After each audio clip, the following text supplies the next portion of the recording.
What's up? It's me. Happy Black History Month, girls! And happy Women's History Month also as well. Today, girl, shut your mouth. I've been receiving texts. I'm feeling too sexy to accept Texas.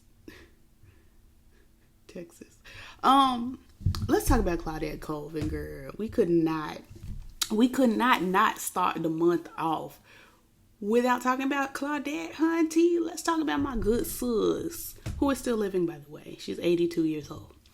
Claudette Colvin, born Claudette Austin on September 5th, 1939, is an American pioneer of the 1950s civil rights movement, as well as a retired nurse's aide. On March 2nd, 1955, she was arrested at the age of 15 in Montgomery, Alabama, for refusing to give up her seat to a white woman on a crowded, segregated bus. Does that sound familiar to you? It sounds familiar to me.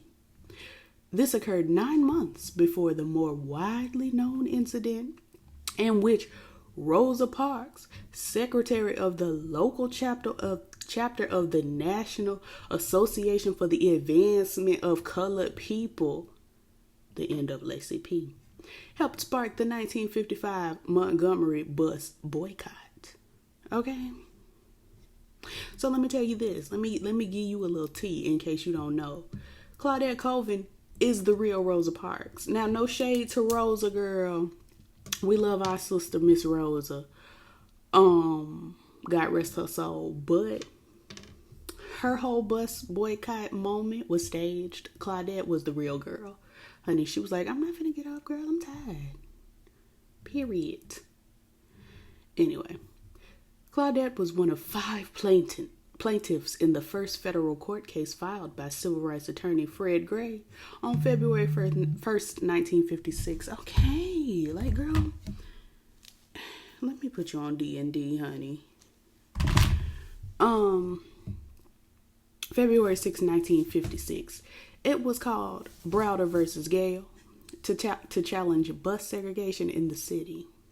Now, in a United States District Court, she testified before 3 judges panels, the 3-judge panel that heard the case. They listened, honey, with their ears. On June 13th, 1956, the judges determined that the state and local laws requiring bus segregation in Alabama were unconstitutional because, remember, you may not know this, but when John F. Kennedy was alive, when Robert Kennedy was alive, he had done told the people in like 1961, girl, segregation on the buses ain't it. And we're not doing that anymore. But the South, as much as I love being Southern, girl, the whites down here got their issues. The case went to the United States Supreme Court, girl, on appeal by the state, and it upheld the district court's ruling on November 13th, 1956. 1 month later, the Supreme Court affirmed the order to Montgomery and the state of Alabama to end bus segregation. They was like, girl, cut it out. Honey, everybody get on the bus and sit wherever you want to. The Montgomery bus boycott was then called off after a few months. For many years, Montgomery's black leaders did not publicize Colvin's pioneering efforts. Colvin has said, young people think Rosa Parks just sat down on a bus and ended segregation, but that wasn't the case at all. Because Colvin had done did it, child. Colvin's case was dropped by civil rights campaigners because Colvin was unmarried and pregnant during the proceedings, child. And you know how folks love to put all that stigma on the woman like there was not a man involved. A man can get somebody pregnant. You know, a man can be a teen father and he go pick up his child once a month and everybody's like, oh yes, he's great. He is a really involved father and we love that. But that woman, child, she is a harlot from hell. What is this attitude I have today? It is now widely accepted that Colvin was not accredited by civil rights campaigners at the time due to her circumstances. So we're going to blame Martin Luther King and Rosa Parks for hushing the real tea. we gonna blame them. Like, I like them as civil rights leaders. I really feel like they put Rosa Parks out there because she was light-skinned, and Claudette is not light-skinned. But yeah, that's a horse of a different color, literally. Rosa Parks stated, if the white press got a hold of that information, they would have had a field day. They call her a bad girl, and her case wouldn't have a chance. Except literally it did, because she was one of the plaintiffs, child, down in the federal court case that went to the Supreme Court. So what are you talking about, Rosa Parks? Call me back, girl. The record of her arrest and adjudication. I know the word. It's just seeing it. Adjudication of delinquency was expunged by the district court in 2021, which is last year. Now, mind you, let's go back up here and remember, let's rewind it back. This was in 1955 when my sister had done got arrested. Now, her record got expunged in 2001. Now, I'm not good at math, but it was over 50 years. 66 years is what the internet is telling me right now. With the support of the district attorney for the county in which the charges were brought more than 66 years before, it was expunged. Like, girl, why y'all? At this point, like, she's 82 years old. It's not, it ain't even impacting her life. She retired. What you expunge it for now? I mean, I'm happy it was expunged. I'm sure she feels better about it, but girl, it's just one of those vague efforts to try to amend things that it's like the government declaring Martin Luther King Day after half admitting that they killed Martin Luther King. It's like, girl, okay, I guess, child. Anyway, early life. Claudette Colvin was born Claudette Austin in Birmingham, Alabama on September 5th, 1939. To Mary Jane Gadsden and C.P. Austin. I bet you I know what that C stands for. I bet his name was Claude, which I think is a pretty good name. I think Claude is a nice name. That has nothing to do with it. When Austin abandoned the family, Gadsden was unable to financially support her children. So Colvin and her younger sister Delphine, which also I think is a very good name, were taken in by their great aunt and uncle. Marianne and Q.P. Colvin, whose daughter, Velma Colvin, had already moved out. Colvin and her sister referred to the Colvins as their parents and took their last name. When they took Claudette in, the Colvins lived in Pine Level, a small country town in Montgomery County, the same town where Rosa Parks grew up. Rosa Parks stole that girl life.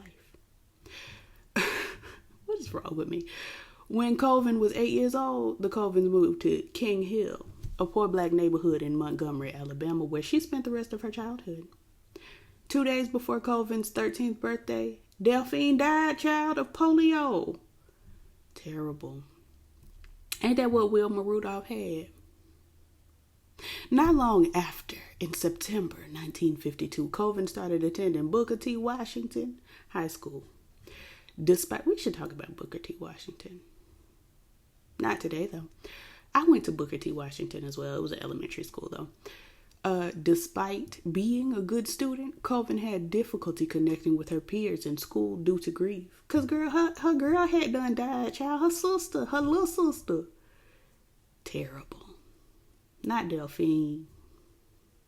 God called Delphine Holmes terrible. She was also a member of the NAACP Youth Council, where she formed a close relationship with her mentor. Who? Rosa Parks. I'm telling you, Rosa Parks told that woman, like, she was like, you know what, Claudette, I see what you've done, and I'm going to pretend to have done it too, and take all the credit, every bit of the credit, and give you none of it in exchange. Does that sound like a fair deal to you? Like, girl, Rosa, shady and shifty. The bus incident. In 1955, Colvin was a student at the segregated Booker T. Washington High School. Let's talk about segregation real quick. My grandmother went to segregated schools all the way up until the 80s, when she went and got her cosmetology license. that was the first time she went to school with white people. And I asked her about it the other day. And she was like, I enjoyed segregation. I did not want to go to school with white people. And I was like, you know what, sister? I have been in schools with very few white people. I think the first school I went to was a private school. I think it was an all-black academy. Then I started going to black schools, like public schools. And then I graduated, child. I got a GED, but I fake graduated from another academy, which, God help us, I wanted to KMS every day. But yeah, that was a predominantly, I think they had one white student, and that student was in like kindergarten, and I was a senior. I was in 12th grade. And I enjoyed being around black people. Like, as far as segregation, I don't think the black people were really pressed to be in school with white people. I think they just wanted the same privileges that the white, I mean, I'm speaking for a lot of people. I'm sure some folks want us to go to school with white people. I will never know why. But what I imagined was they just wanted better school equipment. Like, you know, they was reading books from 1871, child, in 1945. And it's just like, girl. And the white kids had, you know, current books and current desks, where the black kids had like the old woe down stuff. I think really that's probably what segregation was about. But you comment below and let me know, honey, how you feel about it. She relied, we're going back to Claudette, honey. She relied on the city's buses to get to and from school because her family did not own a car. The majority of customers on the bus system were African American, but they were discriminated against by its custom of segregated seating. She said that she aspired to be president one day, and I think she could have done it had she not been born black. Colvin was a member of the NAACP Youth Council and had been learning about the civil rights movement in school. Imagine learning about the civil rights movement during the civil rights movement. Crazy. The year I graduated was the year that Trayvon Martin was killed. And did y'all hear my stomach just come up through my throat, child? It wasn't vomit. It was just like an air bubble. Just anyway, whatever. If you heard it, that's just the human body, girl. That's just how the body does. But yeah, the year I graduated was the year Trayvon Martin was killed. I went to a horrible school. So I did not get to experience positivity, so to speak, around, like, oh God, I don't know how to explain it. I will have to do a story time, but I didn't get to experience people saying what happened was wrong. So I feel like learning about it in a black school, a segregated black school, had to be like wild. Anyway, moving on. On March 2nd, 2055, because I was going to say 2055 and that has not yet come. She was returning home from school. She sat in the colored section about 2 seats away from an emergency exit in a Capitol Heights bus. If the bus became so crowded that the white seats in the front of the bus were filled until white people were standing, any African Americans were supposed to get up from nearby seats to make room for whites, move further to the back, and stand in the aisle if there were no free seats in that section. When a white woman who got on the bus was left standing in the front, the bus driver, Robert W. Clear, commanded Colvin and 3 other black women in her row move to the back. The other 3 moved, but another black woman, Ruth Hamilton, who was pregnant, got on and sat next to Colvin. The driver looked at the women in his mirror. He just asked us both to get up, Miss Hamilton said. She was not going to get up, and she had paid her fare, and she did not feel like standing, recalls Colvin. So I told him I was not going to get up either. So he said, if you are not going to get up, I will call a policeman. The police arrived and convinced a black man sitting behind the two women to move so that Mrs. Hamilton could move back. But Colvin still refused to move. She was forcibly removed, I don't know what's wrong with me, from the bus and arrested by two policemen, Thomas J. Ward and Paul Headley. This event took place 9 months before the NAACP secretary, Rosa Parks' child, who stole that girl's life, was arrested for the same offense because she stole that girl's life. Colvin later said, my mother told me to be quiet about what I did.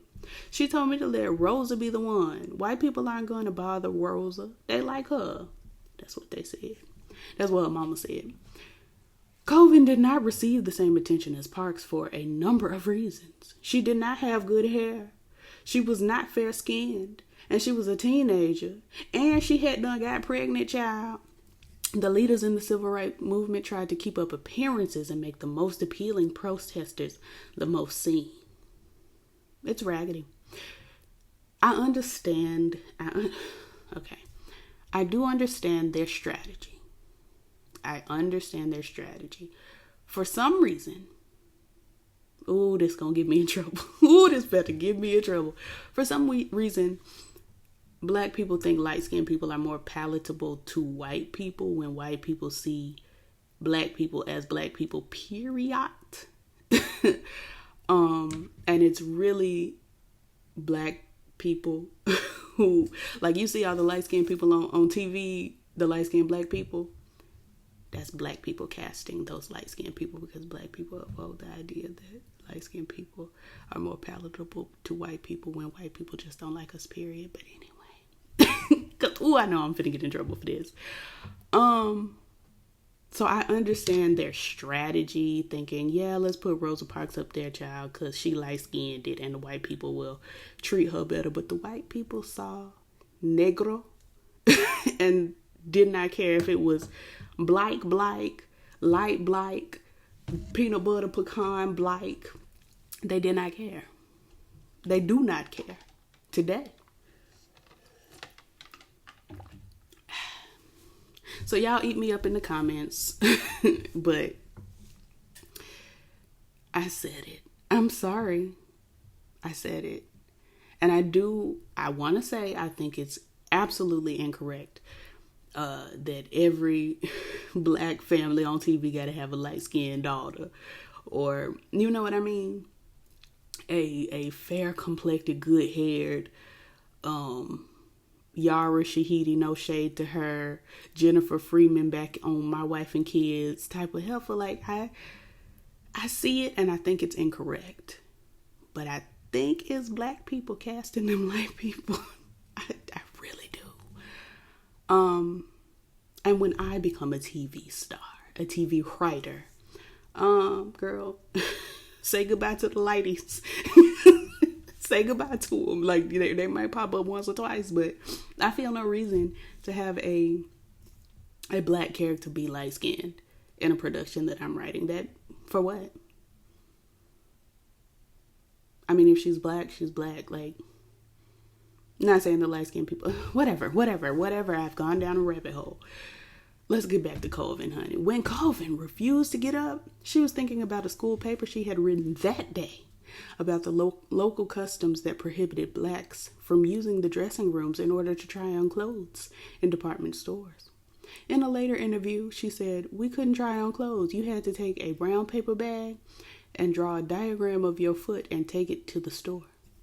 Referring to the segregation on the bus and the white woman, she said she couldn't sit in the same row as us because that would mean we were as good as her.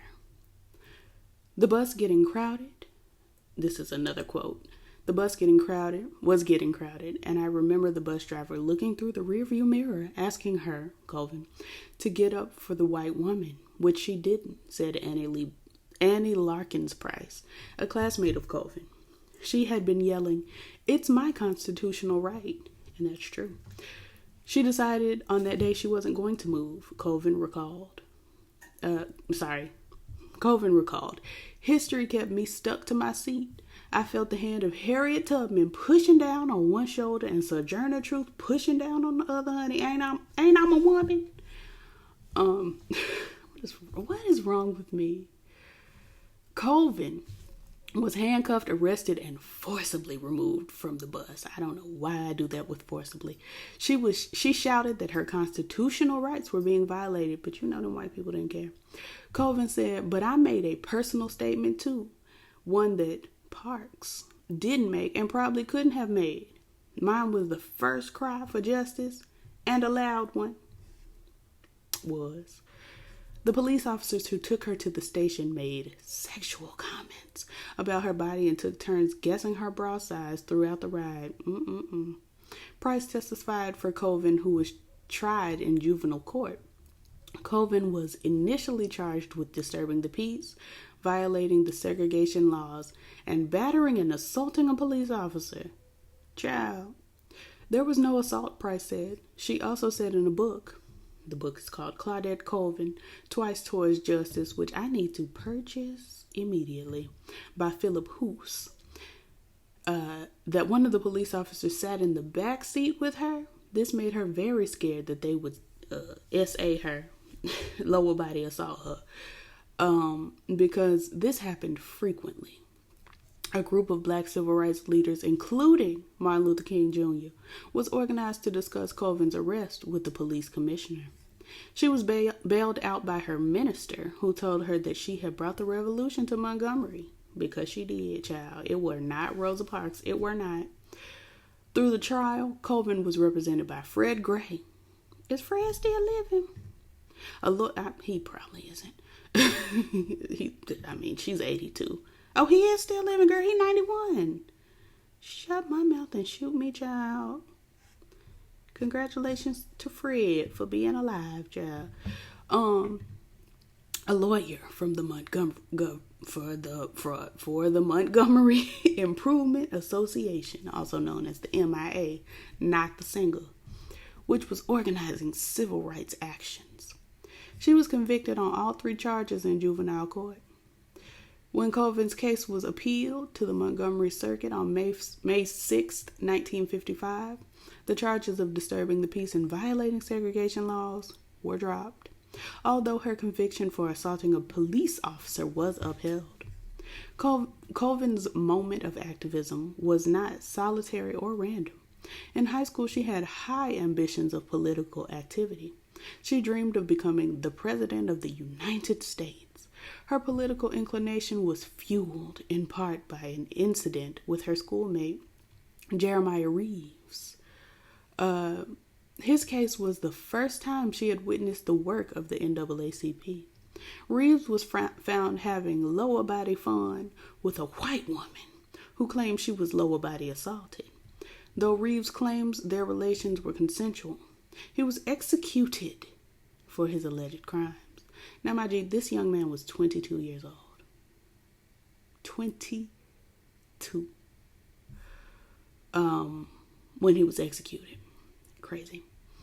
Colvin applied to the family court in Montgomery County, Alabama, to have her juvenile record expunged. Darrell Bailey, the district attorney for the county, supported her motion, stating her actions back in March 1955 were conscientious, not criminal, inspired, not illegal. They should have led to praise and not prosecution. The judge ordered that the juvenile record be expunged and destroyed in December 2021, stating that Colvin's refusal had been recognized as a courageous act on her behalf and behalf of a community of affected people. Y'all can read up on Brower versus Gale. Long story short, child, they went to the Supreme Court, and the Supreme Court was like, child. Life after activism. Colvin. Listen, at this point, there's no more excuses. I just can't talk. I'd be like, I'm trying to read too fast. Blah, blah, blah. No, I just can't talk. Let's just accept it. Colvin gave birth to a son, Raymond, in March 1956, whose father was often thought to be Elliott Klein. Klein was a notable white man and a public figure in Montgomery who sympathized with blacks during this time. Klein was also proposed to Colvin, but was turned down, and the two remained friends for years following. Colvin left Montgomery for New York City in 1958 because she had difficulty finding and keeping work following her participation in the federal court case that overturned bus segregation. Similarly, Rosa Parks left Montgomery for Detroit in 1957 because she stole that girl's life. My lips are so dry, girl. Let me get my Savard Beauty. Girl, where I put it? Oh, it's over there. Dang. We'll have to wait. Colvin stated she was branded a troublemaker by many in her community. She withdrew from college and struggled in the local environment. In New York, Colvin and her son Raymond initially lived with her older sister, Velma Coleman, who we have never heard about, child. All we knew was Delphine. Like, who is Velma? Claudette began a job in 1969 as a nurse's aide in a nursing home in Manhattan. She worked there for 35 years, retiring in 2004. While living in New York, she had a second son. He became an accountant in Atlanta. Raymond Colvin died in 1993 in New York of a heart attack at 37. Raymond, God rest him. Legacy. Colvin was the predecessor to the Montgomery bus boycott movement of 1955, which gained national attention. But she rarely told her story after moving to New York City, child, because she didn't want nobody to be like, The discussions in the black community began to focus on black enterprise rather than integration. Although the national civil rights legislation did not pass until 1964 and 1965, NPR's Margot, I cannot read today. Margot Adler said that black organizations believed that Rosa Parks would be a better figure for a test case for integration because she was an adult, had a job, and had a middle-class appearance. That's not true, child. It was because she was light-skinned. They felt she had the maturity to handle being at the center of potential controversy. Colvin was not the only woman of the civil rights movement who was left out of the history books. In the South, male ministers made up the overwhelming majority of leaders. This was partially a product of the outward face of the NAACP that the NAACP was trying to broadcast, and partially a product of the women fearing losing their jobs, which were often in the public school system. In 2005, Colvin told the Montgomery Advertiser that she would not have changed her decision to remain seated on the bus. I feel very, very proud of what I did, she said. I do not like what I did. I do not feel like what I did was a spark. I do, child, I can't read. I do feel like what I did was a spark and it caught on. I am not disappointed. Let the people know Rosa Parks was the right person for the boycott. But also let them know that the attorneys took 4 other women to the Supreme Court to challenge the laws that led to the end of segregation. So, honey, Rosa stole that girl's life is the moral of this story. I'm a criminal. On May 20th, 2018, my God, today. On May 20th, 2018, Congressman Joe Crowley honored Colvin for her lifetime commitment to public service with a congressional certificate. I am an idiot. Congressional certificate and an American flag, which, child, throw that away. I'm awful. Recognition. Ooh, it's a lot. This is a lot. She was recognized, child. Y'all could go to the Wikipedia and read it, honey. In culture, former U.S. poet laureate Rita Dove. Who is this? Rita Francis Dove is an American poet and essayist. From 1993 to 95, she served as poet laureate consultant in poetry to the Library of Congress. Congratulations to Rita. She memorialized Colvin in her poem, Claudette Colvin Goes to Work, published in her 1999 book, On the Bus with Rosa Parks, because Rosa Parks stole that girl life. Folk singer John McCutcheon turned this poem into a song, which was first publicly performed in Charlottesville, Virginia's Paramount Theater in 2006. A reenactment of Colvin's resistance is portrayed in a 2014 episode of the comedy TV series Drunk History. Now, I liked Drunk History for the most part. About Montgomery, Alabama. She was played by Mariah Iman Wilson. The second season, 2013, of the HBO drama series The Newsroom, the lead character Will McAvoy, played by Jeff Daniels, uses Colvin's refusal to comply with segregation as an example of how one thing can change everything. He remarks that if the ACLU had used her act of civil disobedience rather than Rosa Parks' 8 months later to highlight the injustice of segregation, a young preacher named Dr. Martin Luther King may have never attracted national attention, and America probably would not have had his voice for the civil rights movement. I guess, child. Little Known Heroes, Claudette Colvin, a children's picture book by Cochet and Spencer Ford, was published in 2021. I should find them. Anyway, child, thank you so much for joining us, talking about Mother Colvin. We're wishing her health and prosperity for the remainder of her life. And happy Black History Month, child. Come back next week for some more colors. Peace.